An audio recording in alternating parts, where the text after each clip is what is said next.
Assalamualaikum warahmatullahi wabarakatuh. Salam sejahtera untuk kita semua.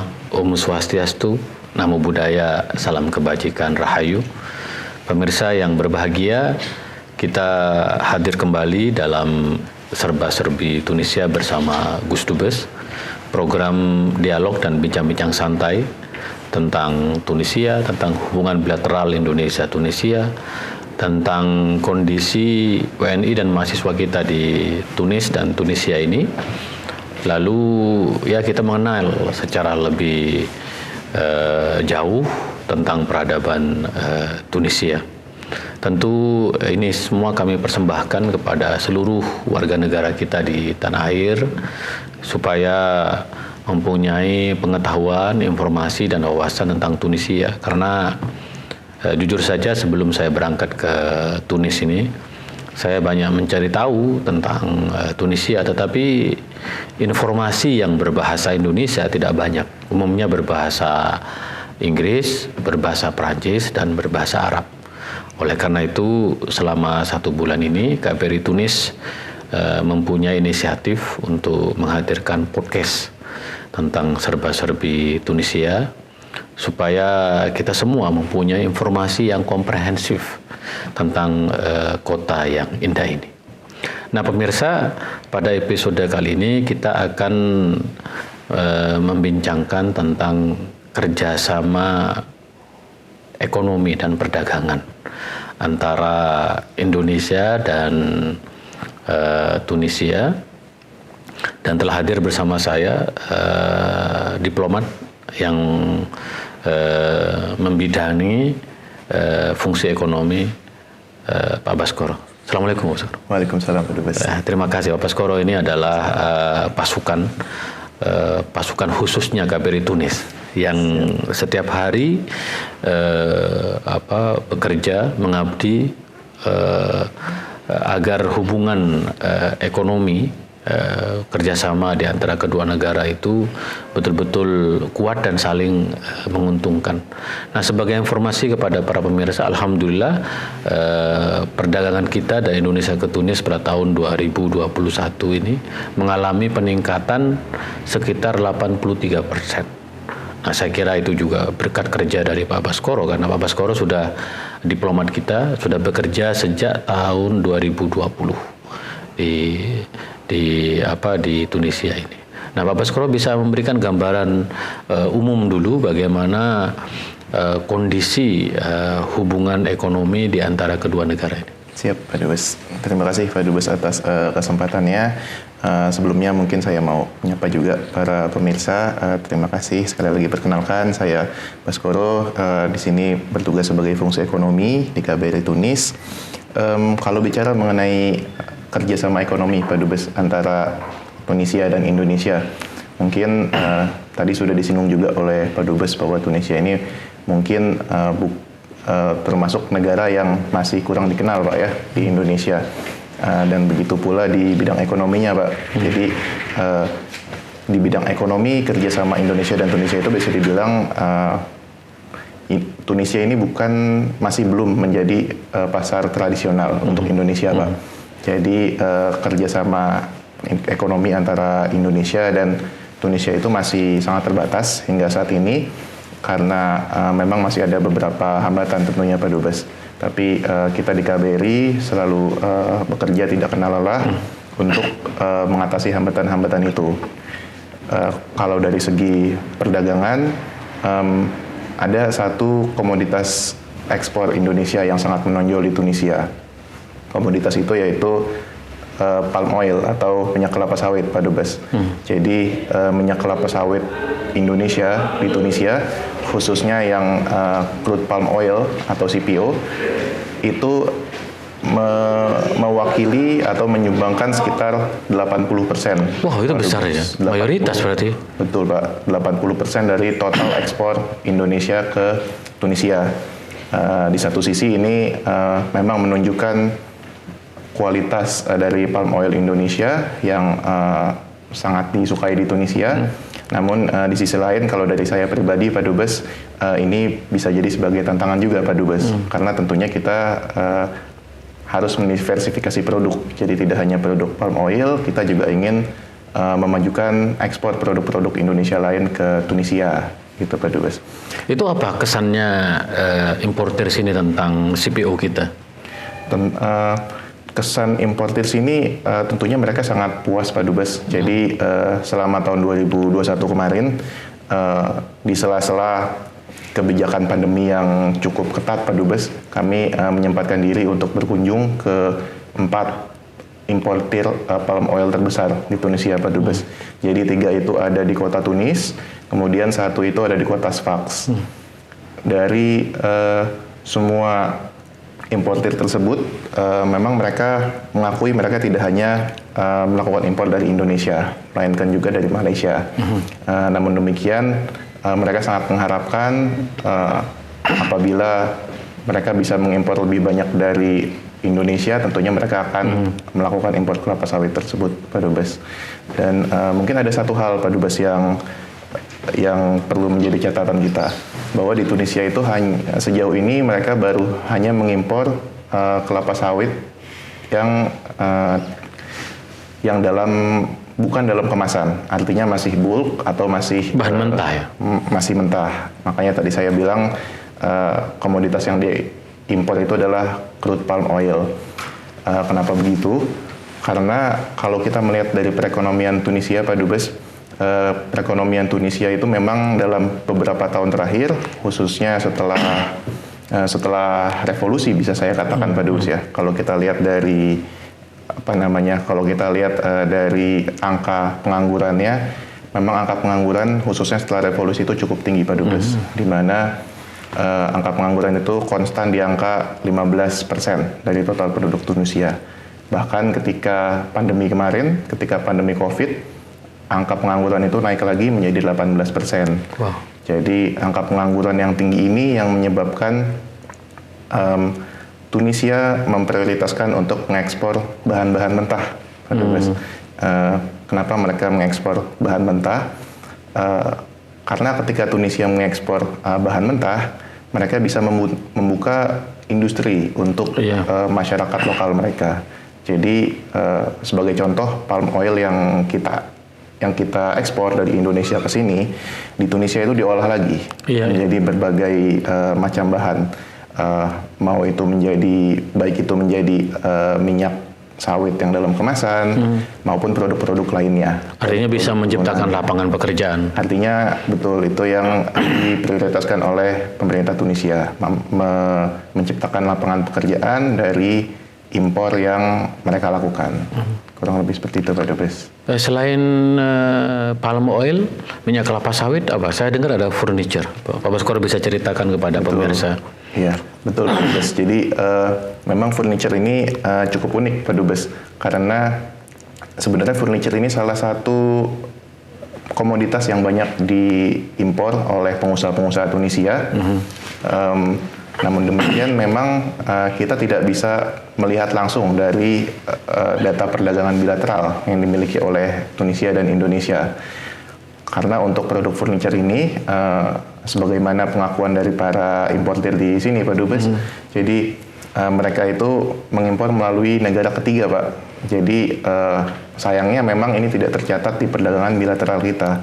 Padahal kalau dari segi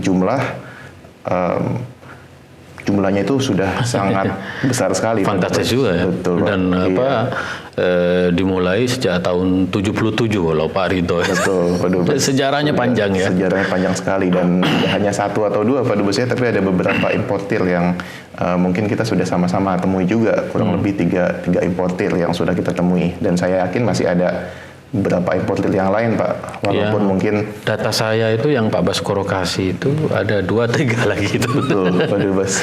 Walaupun mungkin komoditasnya, jenisnya atau kualitasnya itu kualitas dan kuantitasnya tidak sama seperti yang sudah pernah kita temui Pak Dubes. Iya, karena kan Pak ya banyak yang lucu-lucu juga.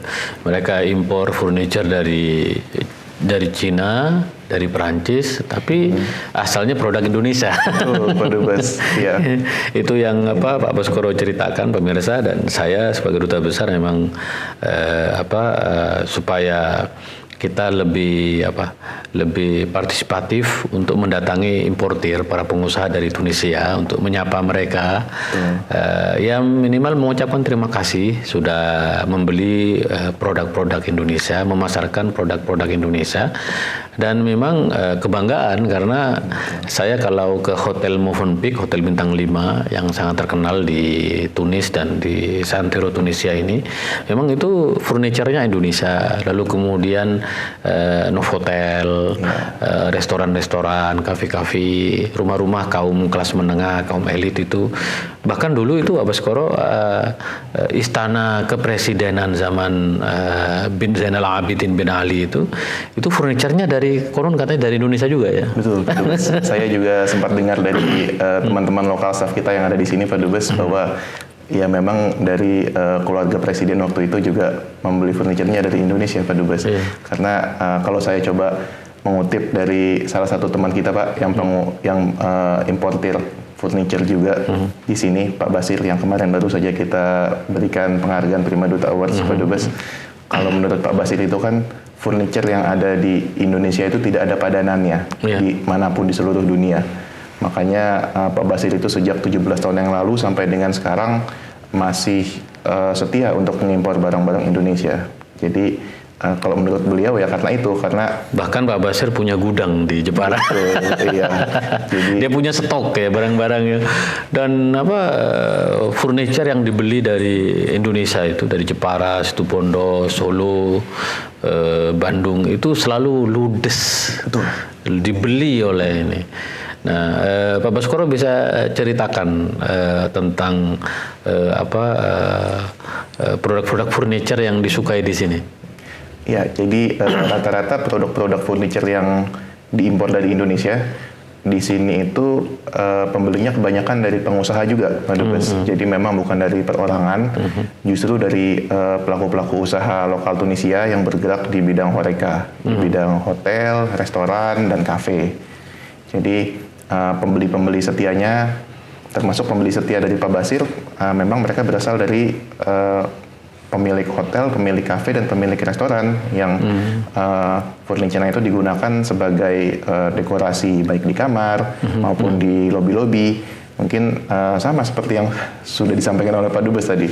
Ketika kita masuk Novotel atau hotel-hotel di sini, sebenarnya kita bisa dengan mudah menemukan furniture-furniture dari Indonesia, Pak Dubes. Dan itu yang tentu sangat membanggakan Pak Dubes untuk kita semua. Bahkan cerita Pak Bashir Fathallah itu yang betul-betul menyentuh saya dan saya terharu sebagai duta besar ya. Dia itu menemukan frase Jepara adalah surga dari salah seorang pengusaha mebel dari Inggris yang membuka usaha di Spanyol. Lalu dia dibisikin bahwa Jepara adalah surga karena produk-produk furniture dan mebel yang ada di Jepara itu diminati di mana saja. Bahkan lalu Pak Bashir itu datang ke Jepara dan memulai bisnisnya sejak tahun 2006 sampai sekarang. Saya kira ratusan kontainer yang sudah dibeli dari Jepara itu. Dan yang menarik itu pemirsa bahwa furniture kita itu dari Pak Bashir ini kemudian dipasarkan juga di Libya, di Mesir, di Kuwait, di Arab Saudi gitu. Jadi sebenarnya memang kita ini bisa merajai furniture dunia. Dan saya berharap dan kemarin dengan Pak Baskoro kita jalan-jalan ke Interboys, salah satu furniture di sini yang ingin membeli dalam jumlah yang besar dan sudah membuat etalase ya pameran furniture Indonesia. Jadi betul. jadi kita betul-betul sangat bangga melihat itu semua. Nah, biasanya apa yang dikerjakan oleh fungsi ekonomi KBRI untuk memasarkan, mengenalkan produk-produk Indonesia itu? Ya, jadi setiap tahunnya fungsi ekonomi itu punya beberapa kegiatan, Pak Dubes. Beberapa kegiatan yang rutin itu antara lain yang pertama pameran dagang. Kita setiap tahunnya selalu berpartisipasi pada pameran dagang yang diselenggarakan di Tunisia. Jadi pameran dagang ini sifatnya bisa macam-macam Pak Dubes. Ada pameran dagang mengenai produk-produk pertanian, kemudian pameran dagang mengenai produk-produk konstruksi, dan juga produk-produk lainnya. Dan memang yang paling sering kita ikuti itu adalah pameran dagang untuk produk pertanian Pak Dubes. Karena di situ kita bisa mengenalkan komoditas Indonesia yang paling potensial, seperti kopi, seperti teh. Kemudian juga kita suka bawa juga minyak sawit dalam kemasan kita. Kemudian kita juga suka bawa produk-produk ikan Pak, ikan tuna dalam kaleng dan lain-lain semuanya. Dan rata-rata setiap pameran itu memang stand kita selalu dikunjungi warga-warga lokal. Jadi selalu ramai Pak Dubes.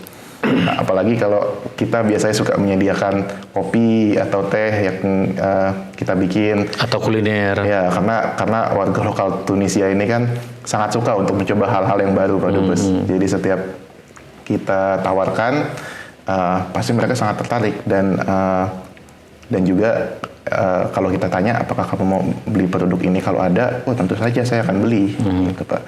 Dan itu yang memang masih jadi PR kita Pak Dubes, PR kami khususnya dari fungsi ekonomi, bahwa kita berusaha untuk memajukan produk-produk pertanian atau perkebunan Indonesia Pak, untuk masuk ke Tunisia, selain tentunya minyak kelapa sawit yang sudah merajai di Tunisia Pak Dubes. Kemudian selain pameran dagang, kita juga seringkali mengadakan business meeting Pak Dubes. Business meeting ini juga sifatnya bisa bervariasi Pak Dubes. Beberapa kali, mungkin sebelum saya, kebetulan saya tidak menyelenggarakan business meeting berbarengan dengan pameran dagang. Tapi pada beberapa tahun sebelum saya datang, biasanya ketika kita ikut pameran dagang, kita selalu mengundang eksportir dari Indonesia Pak Dubes. Jadi ketika di sini, kita coba pertemukan dengan importir di sini, untuk melakukan business matching, Pak. Jadi apabila cocok, apabila ada kecocokan dari harga, maka bisa langsung dilakukan kerjasama. Selain itu, kita juga melakukan promosi investasi, dan juga ada kegiatan farm trip Pak Dubes, family relation trip, di mana kita biasanya ngajak wartawan-wartawan lokal, kemudian influencer lokal, pokoknya orang-orang yang berpengaruh di Tunisia Pak Dubes, kita ajak ke Indonesia untuk berwisata. Intinya adalah mengenalkan wisata Indonesia kepada teman-teman warga Tunisia di sini. Dan favoritnya adalah Bali. Favoritnya adalah Bali Pak Dubes. Dan Bali itu menjadi salah satu destinasi ya. Betul Pak Dubes. Dan Bali itu cukup terkenal Pak Dubes di sini. Bukan cukup, malah sangat terkenal. Sangat terkenal di sini. Sangat terkenal. Iya. Jadi bahkan kalau tidak salah tahun lalu saya sempat bertemu dengan salah satu dirjen di Kementerian Perdagangan di sini Pak Dubes di Tunisia, dan dalam obrolan yang informal Pak Dubes ya, dalam obrolan yang bukan masalah kerjaan, dia sempat bertanya, karena tahun lalu masih pandemi Pak Dubes ya. Betul. Beliau sempat bertanya, apa Bali sudah dibuka belum ya? Karena anak saya mau bulan madu ke sana. Gitu. Jadi itu hanya salah satu contoh Pak Dubes. Iya. Pak Ali Badri juga nanya kemarin, apakah sudah bisa berkunjung ke Bali? Iya. Jadi masih menjadi primadona Pak Dubes. Betul, Bali betul. Di sini. Sangat membanggakan. Tapi KBRI Tunis, saya sebagai duta besar juga sebelum berangkat di pembekalan juga diberi untuk mengenalkan destinasi baru, Lombok, kemudian NTT, Labuan Bajo, lalu Raja Ampat, Danau Toba. Kita akan kenalkan itu semua. Nah, kalau saya melihat di sini itu yang favorit juga kopi. Tadi Pak Baskoro menceritakan, dan di kawasan ini saya melihat Mesir, lalu kemudian Arab Saudi sudah mulai membeli cukup besar. Nah, Pak Baskoro bisa ceritakan kepada kami bagaimana rencana-rencana besar untuk ekspor kopi kita ke Tunisia ini dan budaya kopi di Tunisia. Ya, betul Pak Dubes. Mungkin seperti yang sudah disampaikan oleh Pak Dubes bahwa memang Tunisia ini konsumsi kopinya sangat besar sekali, Pak Dubes. Di setiap sudut kota Tunis kita sama-sama tahu kita pasti bisa menemukan lebih dari satu kafe yang tentunya menjual produk-produk kopi dan turunan-turunannya. Karena konsumsi kopi Tunisia yang sangat besar itu, Pak Dubes, jadi memang di Tunisia ini produk kopi ini adalah termasuk salah satu produk yang disubsidi oleh pemerintah. Saking pentingnya kopi untuk warga Tunisia dan tentunya yang tadi sudah saya sampaikan juga kami pasti akan bekerja keras Pak untuk memasukkan produk kopi Indonesia ke Tunisia. Sebenarnya ini bukan pertama kali kita mencoba memasukkan kopi ke Tunisia dan mungkin Pak Dubes juga sudah tahu juga bahwa kita pernah memasukkan kopi ke Tunisia sudah cukup lama sebelum revolusi, Pak Dubes. Iya, tahun 2007. 2007 atau 2008 itu terhenti dan sampai sekarang belum ada ekspor kopi lagi yang signifikan ke Tunisia. Nah ini yang coba kita dobrak, Pak Dubes. Sebenarnya ini sudah dimulai pada masa sebelum kedatangan saya, Pak Dubes. Ketika waktu itu ada eksportir kopi yang kita undang untuk melakukan business meeting, kemudian bertemu dengan OCT. OCT itu adalah otoritas eksportir kopi di sini. Maaf, otoritas importir kopi di sini, Pak Dubes. Tapi waktu itu memang sangat disayangkan bahwa supply and demand-nya itu nggak ketemu, Pak Dubes. Jadi yang diminta oleh Tunisia spesifikasinya seperti ini, ternyata kebetulan waktu itu yang kita undang adalah yang spesifikasinya berbeda. Jadi belum berhasil waktu itu, Pak. Belum menemukan hasil yang signifikan. Nah, belajar dari pengalaman tersebut, kami sekarang coba untuk mempersiapkan dengan lebih matang, Pak Dubes. Jadi rencananya memang kita akan mengundang eksportir kopi lagi, Pak Dubes, ke sini untuk kita pertemukan juga dengan baik dengan OCT maupun dengan importir kopi lainnya. Tapi sebelum itu kita berencana untuk melakukan rapat virtual dulu, Pak Dubes, karena sekarang kan kita difasilitasi dengan kemajuan teknologi ya yang mungkin sudah jauh lebih baik dari 2-3 tahun yang lalu. Jadi insya Allah kita akan manfaatkan itu untuk mempertemukan antara pihak Indonesia dengan pihak Tunisia dan di situ ketika pihak Tunisia sudah memberikan spesifikasi yang diminta, kita nanti bisa tentukan, Pak Dubes, siapa kira-kira pemain yang potensial dari Indonesia yang sebenarnya semuanya potensial, Pak Dubes, tapi yang spesifikasinya cocok dengan yang diminta oleh Tunisia. Dengan harga yang kompetitif ya? Betul, dengan harga yang kompetitif tentunya. Karena ya tentu di Tunisia ini sebagai konsumen kopi sudah banyak juga negara-negara lain yang memasukkan produk kopinya ke Tunisia. Dan justru oleh karena itu saya merasa tertantang, Pak Dubes, kenapa kita tidak memasukkan produk kopi kita juga ke Tunisia. Betul, karena tadi kalau kita bisa mengekspor kopi ke Tunisia itu juga bagian memperkenalkan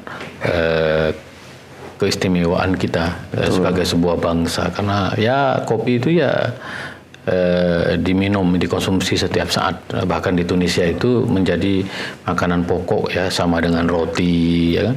Yang karena itu tadi Pak Baskoro mengatakan disubsidi oleh pemerintah Tunisia.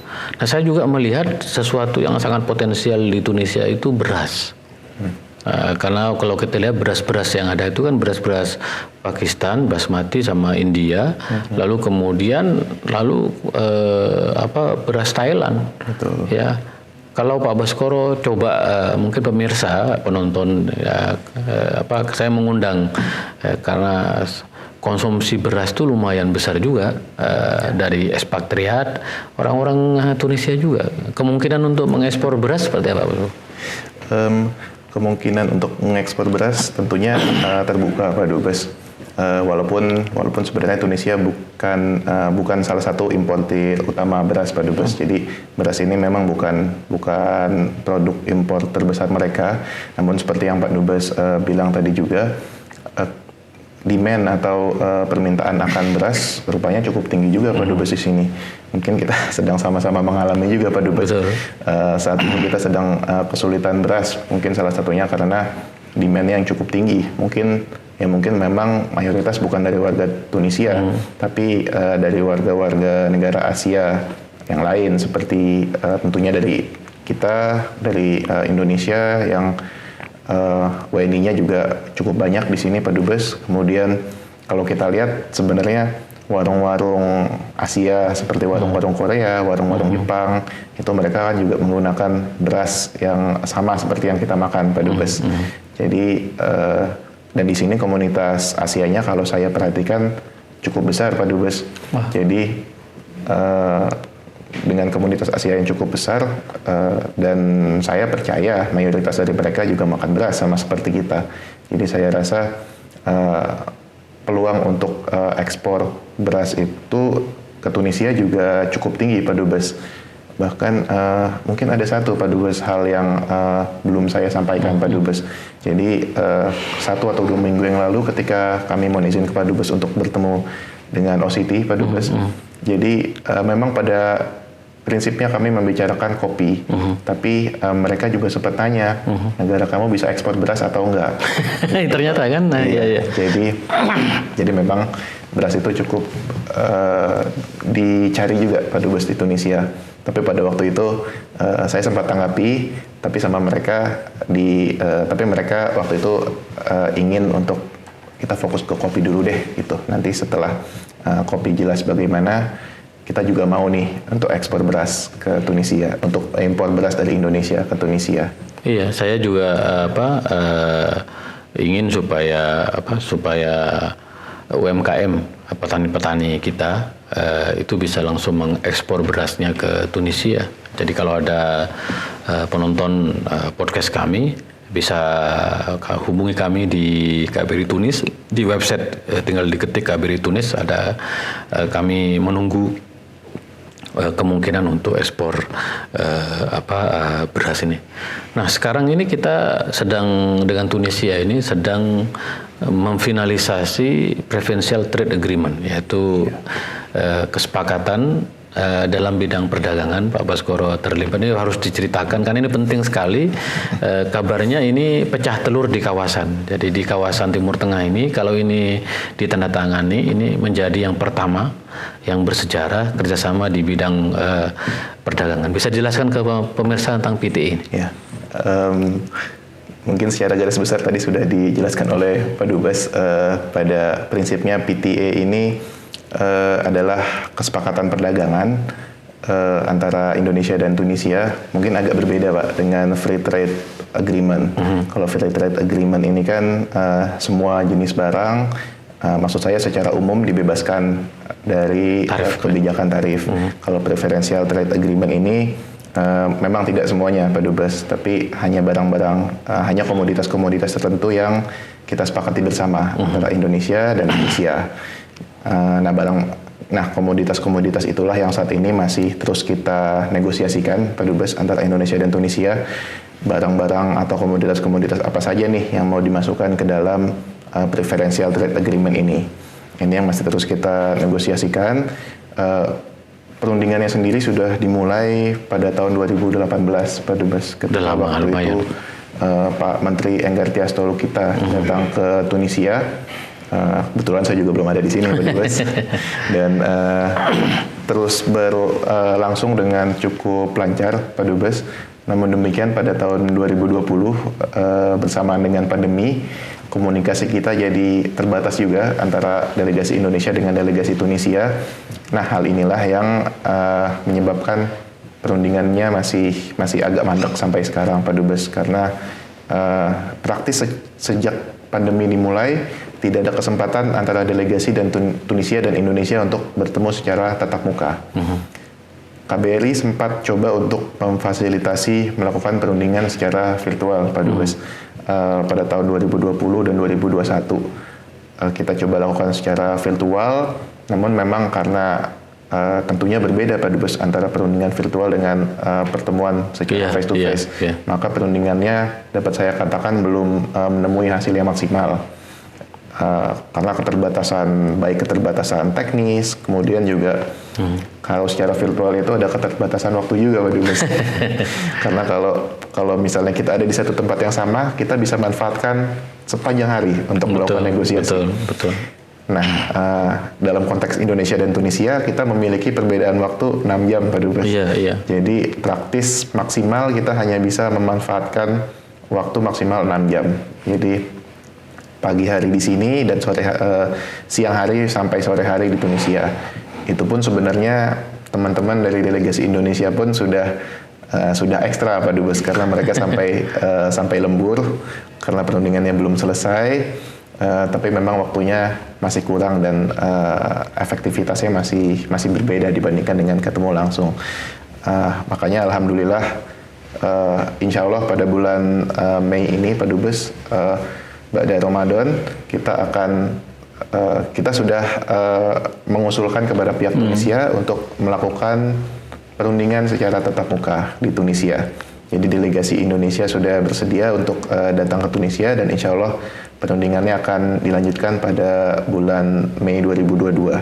Dan tentu kita sama-sama berharap bahwa perundingan ini bisa mencapai hasil yang optimal, yang mungkin belum bisa dicapai pada saat perundingan virtual Pak Dubes. Itu yang jadi harapan kita bersama. Ya, jadi memang KBRI Tunis, saya dan Pak Baskoro ini sedang berjuang supaya PT ini cepat ditandatangani oleh kedua belah pihak, Kementerian Perdagangan Tunisia dan Kementerian Perdagangan Indonesia. Dan setelah itu kita bisa meningkatkan volume perdagangan dalam jumlah yang sangat besar.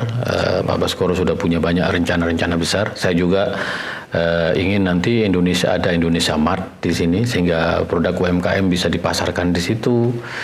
Insya Allah berproses kita akan membuka restoran Indonesia. Perbincangannya sedang dalam ongoing proses. Lalu kita juga akan membuka kafe-kafe Indonesia untuk sekaligus mengenalkan produk kopi Indonesia. Jadi banyak hal yang sedang kita kerjakan KBRI Tunis untuk meningkatkan kerjasama di bidang ekonomi. Terima kasih Pak Baskoro atas waktunya. Sama-sama Pak Dubes. Tanpa terasa kita sudah panjang lebar berbicara dari A sampai Z tentang kerjasama di bidang ekonomi antara Indonesia dan Tunisia. Kita akan berjumpa esok hari, kurang lebihnya mohon maaf. Assalamualaikum warahmatullahi wabarakatuh. Waalaikumsalam.